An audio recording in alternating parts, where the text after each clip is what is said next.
This is a special report of the OhioRAAM show. Welcome to day 2 of our wonderful race across the West.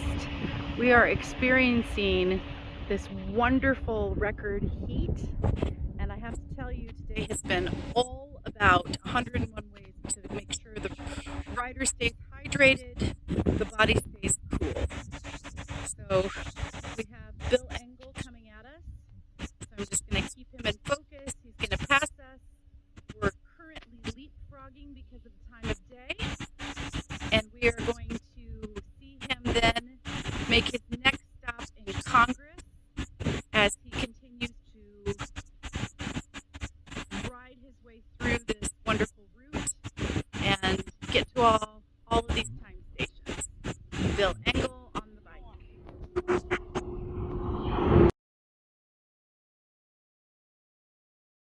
Thank you for watching and sharing.